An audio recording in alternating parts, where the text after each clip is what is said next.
ഇതിൽ ഇത്രയും നല്ല ഒരു ക്യാപ്സൂളൊക്കെ ഇവിടെ വന്നതുകൊണ്ട് കുറച്ച് വെള്ളം കുടിച്ചിട്ട് തുടങ്ങാൻ തോന്നുന്നു. കാരണം ഇത് സംസ്ഥാന സർക്കാർ പറയുന്നത് പോലെ ഈ കണക്കിൽ സത്യമുണ്ട് എന്നങ്ങ് സ്ഥാപിക്കുന്ന അതേപടി എടുക്കാൻ ഞാൻ എന്തായാലും തയ്യാറല്ല. ഈ കൊടുത്തിരിക്കുന്ന കണക്ക് സത്യമല്ല.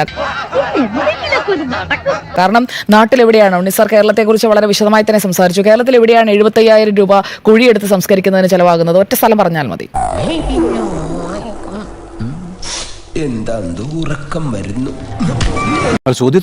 കേരളത്തിൽ എവിടെയെങ്കിലും 75,000 രൂപയ്ക്ക് ഒരു കുഴിയെടുത്തുള്ള സംസ്കാരം പുത്തുമലയിൽ ഹാരിസൺസ് മലയാളം എസ്റ്റേറ്റിലെ ഭൂമി ഏറ്റെടുത്ത് സംസ്കരിക്കുകയായിരുന്നു. അത് ദുരന്ത നിവാരണ നിയമപ്രകാരം കളക്ടർ ഏറ്റെടുക്കുന്നു. JCB അടക്കം അതിന്റെ അസോസിയേഷനുകൾ അടക്കം ഈ വാഹനങ്ങളൊക്കെ വിട്ടു നൽകുന്നതൊക്കെ അവിടെ നിന്ന് കണ്ട ഒരാളെന്ന നിലയിലാണ് ഞാൻ ഈ പറയുന്നത്. അതുകൊണ്ട് ഇതിനെല്ലാത്തിനും ഈ വേരിയസ് ഹെഡ്സിന്റെ കീഴിൽ പ്രൊജക്റ്റഡ് എസ്റ്റിമേറ്റ് തയ്യാറാക്കുമ്പോൾ അതെങ്ങനെയാണ് വിശ്വസിക്കുക? കേരളം കൊടുക്കുന്നത് അവാസ്തവമായ കാര്യങ്ങളാണ്, അല്ലെങ്കിൽ വിശ്വസനീയമല്ലാത്ത കണക്കുകളാണ് കൊടുക്കുന്നത്. അങ്ങനെ കണക്ക് കൊടുക്കുന്ന ഒരു സംസ്ഥാനമാണ് കേരളം എന്നുള്ളൊരു നാണക്കേട്. ഇത് വടി കൊടുത്ത് അടി വാങ്ങുന്ന പരിപാടിയാണല്ലോ ബാബു. ഈ രീതിയിൽ പ്രൊജക്ട് ചെയ്യുന്ന കാര്യങ്ങൾ അതിൽ നമ്മൾ കുറച്ചുകൂടി ഒരു വാസ്തവം വേണ്ടേ, യാഥാർത്ഥ്യവുമായി ചേർന്ന് നിൽക്കുന്നതാണ്ടേ. ഈ 75,000 രൂപ ഒരു കുഴിയെടുക്കാൻ ചെലവാക്കി എന്ന് പറയുന്നതൊക്കെ അത് എന്തിനു വേണ്ടി ആയാലും അത് നുണയാണെന്ന് ഒറ്റ നോട്ടത്തിൽ ബോധ്യമാകുന്ന ഒന്നല്ലേ.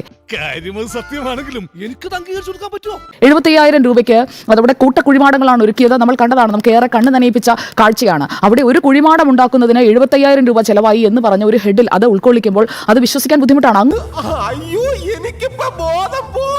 ആ നാശനഷ്ടം എങ്ങനെയാണ്, ഏത് തരത്തിലാണ്, ഏതൊക്കെ വിളകൾ ഉണ്ടായിരുന്നു, അങ്ങനെ പല പല എക്സ്പെൻഡിച്ചറായി അത് കൃത്യമായി മനസ്സിലാകുന്ന രീതിയിൽ ഒരു കണക്ക് കൊടുക്കാവുന്നതേ ഉള്ളൂ. ആ കണക്ക് തയ്യാറാക്കാനും വലിയ രീതിയിൽ വൈകിട്ടുണ്ടല്ലോ. ഈ മാഡം പറഞ്ഞ 35 ദിവസത്തെ കാലതാമസം അത് പ്രധാനമന്ത്രി നരേന്ദ്രമോദിക്ക് മാത്രമല്ല, ഇവിടെ കണക്ക് തയ്യാറാക്കുന്നതിന് 9-ാം തീയതി വന്നപ്പോഴേ പറഞ്ഞല്ലോ നിങ്ങൾ വിശദമായി ഈ മെമ്മോറാണ്ടം നൽകണം. തൊട്ടടുത്ത ദിവസം നൽകണം. ദുരന്തമുണ്ടായത് 8-ാം തീയതിയല്ല, ഉണ്ടായത് ജൂലൈ 30-ാം തീയതിയാണ്. ജൂലൈ 30-ന്റെ പുലർച്ചെയുണ്ടായ അപകടത്തിൽ എത്രത്തോളം നാശനഷ്ടമുണ്ടായി എന്നത് രക്ഷാപ്രവർത്തനം കഴിഞ്ഞ ആ ഘട്ടത്തിൽ തന്നെ തയ്യാറാക്കേണ്ട കണക്കാണ്. അത് ഇത്രയും ദിവസം വൈകി എന്നുള്ളത് എങ്ങനെയാണ് ന്യായീകരിക്കാൻ കഴിയുക? അതിപ്പോ ഓരോ കീഴ്വഴക്കങ്ങളാവുമ്പോ പോട്ടെ, പ്രധാനമന്ത്രിക്ക് അല്ലെങ്കിൽ കേന്ദ്രത്തിൽ നിന്ന് തുക വാങ്ങിയെടുക്കാനുള്ള കേരളത്തിന്റെ എല്ലാ ശ്രമങ്ങൾക്കൊപ്പം നമ്മൾ നിൽക്കണം. പക്ഷേ അങ്ങനെ നൽകുന്ന അതേ കാര്യമാണോ ഹൈക്കോടതിയിൽ സത്യവാങ്മൂലമായി സമർപ്പിക്കേണ്ടത്? അവിടെ കൊടുക്കേണ്ടത് യഥാർത്ഥ കണക്കുകളല്ലേ? ഹൈക്കോടതി ആവശ്യപ്പെട്ടത് എന്താണ്, എന്തൊക്കെ കാര്യങ്ങളാണ് ചെയ്തത് എന്നുള്ള കാര്യങ്ങളല്ലേ അവിടെ ഈ കണക്കാണോ കൊണ്ട് കൊടുക്കേണ്ടത്? ആ ഒരു വൈരുദ്ധ്യം അവിടെ നിലനിൽക്കുന്നുണ്ട്. അതാണ് ഇക്കാര്യത്തിൽ എൻ്റെ സ്ട്രോങ് ആയിട്ടുള്ള പോയിന്റ്.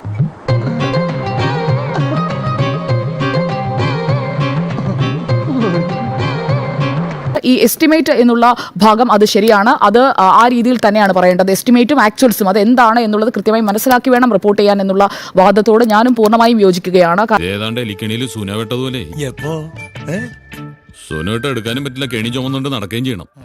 എനിക്ക് ഏക അഭിപ്രായ വ്യത്യാസമുള്ളത് 75,000 രൂപ ഒരു കുഴിമാടത്തിന് എന്നൊക്കെയുള്ളത് ആർക്കും വിശ്വസിക്കാൻ കഴിയാത്ത ഭാഗങ്ങൾ ഉൾപ്പെടുത്തുമ്പോഴാണ് ഉദ്ദേശശുദ്ധി പോലും സംശയിക്കപ്പെടുന്നത്. അതൊക്കെ ഗോപാലകൃഷ്ണൻ ഒരു നമ്പറല്ലേ? ഇതെന്റെ ഒരു നമ്പറാ. ആ രക്ഷാപ്രവർത്തനത്തിൽ കേന്ദ്രത്തിന്റെ ഭാഗത്തു നിന്ന് അത് സൈനിക വിഭാഗങ്ങളുടെ സഹായമടക്കം അത് ഒരു പിശുക്കുമില്ലാതെ അവിടെ ഉണ്ടായിരുന്നു എന്നുള്ളത് നമ്മുടെ മുന്നിലുള്ള വസ്തുതയാണ്. അതുപോലെ തന്നെ അവിടെ ഭക്ഷണം വിളമ്പിയത് സന്നദ്ധ സംഘടനകളാണ്. ആദ്യഘട്ടത്തിൽ ഭക്ഷണം വിളമ്പിയത് സന്നദ്ധ സംഘടനകളാണ്. നമ്മൾ പറഞ്ഞു തന്നെ പോകണം. അതിന് പകരം അതും സർക്കാരാണ് ആദ്യഘട്ടം മുതൽ തന്നെ ചെയ്തത് എന്ന് വരുത്താനുള്ള ഒരു ശ്രമം ഈ കണക്കിലുണ്ട്. ഒരു കുഴപ്പമില്ല, സന്തോഷമുള്ള മക്കളെ, സന്തോഷായി. കാരണം ഈ കണക്കാണ് പിന്നീട് അങ്ങോട്ട് അവശേഷിക്കുന്ന രേഖ. ഈ കണക്ക് പോലെ തന്നെയുള്ള ഒരു കണക്കാണ് മുന്നോട്ട് പോകുമ്പോഴും, അതും ഒരു ഡീറ്റെയിൽഡ് കണക്ക് കൊടുക്കുമ്പോഴും തുക വാങ്ങിയെടുക്കുന്നതിന് വേണ്ടിയാണ് എന്ന ഒരു വാദം ഉണ്ണിസാർ ഇവിടെ ഉന്നയിച്ചതിനോട് ഞാൻ യോജിക്കുന്നില്ല. നോർമല സ്കൂളിന്റെ ഒക്കെ അവസ്ഥയൊക്കെ നേരിട്ട് കണ്ട് ഇതിന്റെയൊക്കെ പുനർനിർമ്മാണത്തെക്കുറിച്ചും എല്ലാം വേണ്ട രീതിയിൽ ചോദിച്ചറിഞ്ഞ് നേരത്തെ നിശ്ചയിച്ചിരുന്നതിനേക്കാൾ 2 മണിക്കൂറിലധികം ചെലവഴിച്ച ഒരു പ്രധാനമന്ത്രിയെയാണ് ഇവിടെ വിമർശിക്കുന്നത് കണ്ടത്. അവിടെ വന്ന മുഖ്യമന്ത്രി ചെലവഴിച്ചത് 5 മിനിറ്റ് സമയമാണ്. അവിടത്തേക്ക് വേണ്ടി മുഖ്യമന്ത്രി എന്താണ് ചെയ്തത് എന്നതും കൂടി നമ്മൾ വിമർശിച്ച് തന്നെ പോകണം. ഇവിടെ തർക്കശാസ്ത്രത്തിൽ PhD എടുത്തവളാണ്, പറഞ്ഞു ജയിക്കാൻ പറ്റില്ല. ഈ 35 ദിവസം കൊണ്ട് എന്തുകൊണ്ടാണ് കൃത്യമായ ഒരു കണക്ക് തയ്യാറാക്കാനും അത് കൊടുക്കാനും കഴിയാതെ പോകുന്നത്? കൃത്യമായ ഒരു കണക്ക് കൊടുത്തിട്ടുണ്ടെങ്കിൽ അതൊരു വാർത്താ സമ്മേളനം നടത്തി പറഞ്ഞു കഴിഞ്ഞാൽ തീരുന്ന പ്രശ്നമല്ലേ ഉള്ളൂ. ഭക്ഷണം, വസ്ത്രങ്ങൾ, മൃതദേഹം സംസ്കരിക്കാനുള്ള സ്ഥലം, JCB, ഇതിനൊക്കെ പണം യഥാർത്ഥത്തിൽ കൊടുത്തിട്ടുണ്ടോ അതോ സംഭാവനയായി വന്നതാണോ? ഇതെല്ലാം വേർതിരിച്ച് തന്നെ നമ്മൾ കാണിക്കണം. അഭിപ്രായങ്ങളോട് 100% ഞാൻ യോജിക്കുന്നു. ലോകത്തിന്റെ പല ഭാഗങ്ങളിൽ നിന്നുള്ള ആളുകൾ CMDRFിലേക്ക് കോൺട്രിബ്യൂട്ട് ചെയ്തതിനാണ് വയനാടിന് വേണ്ടിയാണ്. അതായത് ഈ ചൂരൽമല മുണ്ടക്കൈ ഭാഗങ്ങളിലുണ്ടായ ഈ ദുരന്തത്തിൽപ്പെട്ട ആളുകൾക്ക് വേണ്ടിയാണ് ലോകമെമ്പാടും നിന്ന് പണം ഒഴുകി വന്നത്. എല്ലാവരും സഹായിച്ചത്. വയനാട്ടിൽ ചെലവാക്കിയ കോടികൾ എന്ന മട്ടിൽ എസ്റ്റിമേറ്റിനെ കുറിച്ചല്ല ഞാൻ പറയുന്നത്. യഥാർത്ഥത്തിലുള്ള സ്പെൻഡ് എത്രയാണോ, അത് കോടികൾ വരുന്നുണ്ടോ, യഥാർത്ഥത്തിൽ എത്രയാണ് ചെലവാക്കിയത്, അത് വിശദീകരിക്കേണ്ടത് റവന്യൂ മന്ത്രി അല്ലെങ്കിൽ മുഖ്യമന്ത്രിയാണ്. എല്ലാരും വിളിച്ചു. ഇവിടെ 11 കോടി രൂപ വസ്ത്രത്തിന് ചെലവാക്കി, 75,000 രൂപ ഒരു കുഴിയെടുക്കാൻ ചെലവാക്കി എന്നൊക്കെ ഇങ്ങനെ പറയുമ്പോൾ ആ പരത്തി പറയുന്നതിനെയാണ് മറുഭാഗത്ത് എതിർക്കുന്നവർ ആയുധമാക്കുന്നത് എന്നുള്ളതാണ് സർക്കാർ മനസ്സിലാക്കേണ്ടത്. പട്ടിയുടെ വാല് പന്തിരാണ്ട് കാലം കൊള്ളിട്ടിട്ട് എന്താ കാര്യം? പട്ടിക്ക് കൂടി തോന്നണ്ടേ അത് നിവർത്തിയെടുക്കണോന്ന്? ഒരു ആൾക്ക് വസ്ത്രം കൊടുക്കാൻ 11 കോടി എന്ന് പറയുമ്പോൾ 4,000 പേരാണ് റഫ്ലി ക്യാമ്പിലുള്ളത് എന്ന് കണക്കാക്കുകയാണെങ്കിൽ ഒരാൾക്ക് വസ്ത്രം വാങ്ങിക്കൊടുക്കാൻ ഉദ്ദേശം ഒരു 30,000 രൂപ വെച്ചെങ്കിലും ചെലവായിട്ടുണ്ട്. അതല്ല ഉദ്ദേശം, ചെലവായി എന്ന് പറഞ്ഞു കഴിഞ്ഞാൽ അതെങ്ങനെയാണ് വിശ്വസിക്കാൻ കഴിയുക? ആവശ്യത്തിലധികം വസ്ത്രങ്ങൾ അവിടെ വന്ന് കുന്നുകൂടി കിടക്കുന്നു എന്നതാണല്ലോ ക്യാമ്പുകളിൽ നിന്ന് നേരിട്ട് ആ സമയത്ത് വന്ന വാർത്തകൾ. എന്റെ പൊന്നുവായി എന്നെ കുഴപ്പിക്കരുത്. ാണ് പലവ്യഞ്ജനങ്ങൾ ആവശ്യത്തിലധികമാണ് എന്ന് പറഞ്ഞ് അവസാനം ഈ താൽക്കാലിക പുനരധിവാസത്തിന് പോകുന്നവർക്കായിട്ടുള്ള കട്ടിലടക്കമുള്ള കിറ്റുകൾ അത് സന്നദ്ധ സംഘടനകളും വ്യക്തികളും ഒക്കെ സ്പോൺസർ ചെയ്യുന്നത് എങ്ങനെയാണ് എന്ന് നമ്മൾ കണ്ടതാണ്. ഞങ്ങൾ അസ്വസ്ഥരാണ്. ഈ വ്യവസ്ഥിതിയിൽ ഞങ്ങൾക്ക് വിശ്വാസമില്ല. ജില്ലാ കളക്ടർ പോസ്റ്റ് ചെയ്യുന്നതിനനുസരിച്ചാണ് ആളുകൾ അവിടെ സാധനങ്ങൾ എത്തിച്ചുകൊണ്ടിരിക്കുന്നത്. പഴയ വസ്ത്രങ്ങളൊക്കെ ആദ്യഘട്ടത്തിൽ കൊണ്ടുവന്നപ്പോൾ അത് വേണ്ട എന്ന് പറയുന്നതും അതെല്ലാം മാധ്യമങ്ങൾ റിപ്പോർട്ട് ചെയ്തതാണ്. ഡിജിറ്റൽ ലോകത്താണ് നമ്മൾ ഇന്ന് ജീവിക്കുന്നത്. ഈ പറയുന്ന കാര്യങ്ങളെല്ലാം ആർക്കൈവിലുണ്ട്. ജൂലൈ 30 മുതൽ ഇന്ന് വരെയുള്ള കാര്യങ്ങൾ എടുത്തു നോക്കിക്കഴിഞ്ഞാൽ ഇതെല്ലാം നമുക്ക് ബോധ്യപ്പെടുന്ന ഒന്നുമാണ്.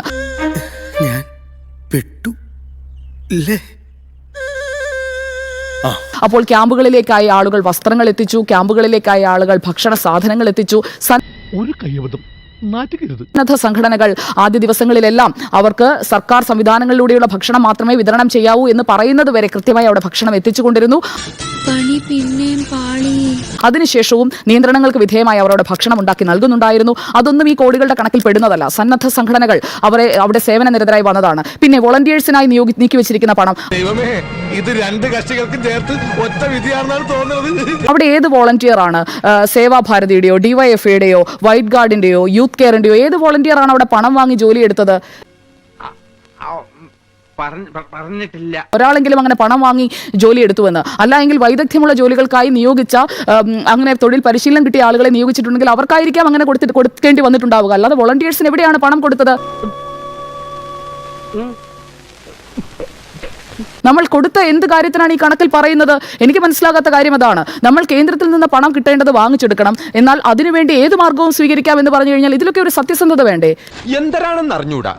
മുഖത്ത് നിറച്ച് വിനയം വാരിത്തേച്ച് വച്ചാലും ഇടയ്ക്കിടയ്ക്ക് ഉള്ളിക്കിടക്കണ ഫ്രാഡുകൾ പുറത്തോട്ട് തള്ളിക്കാറ് വരും.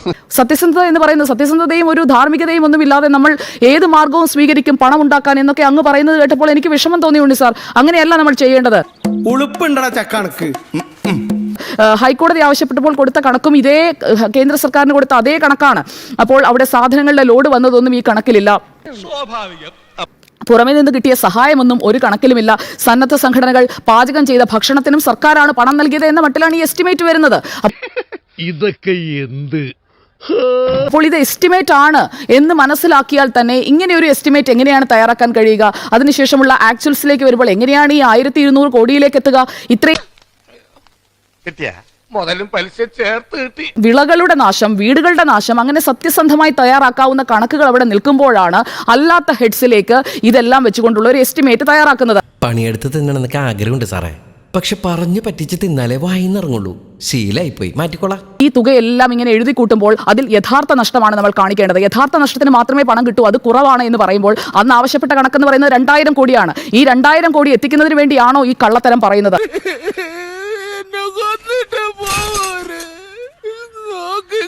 അങ്ങനെ കള്ളം പറഞ്ഞു കഴിഞ്ഞാൽ നമ്മുടെ ഒരു വില എവിടെയാണ്?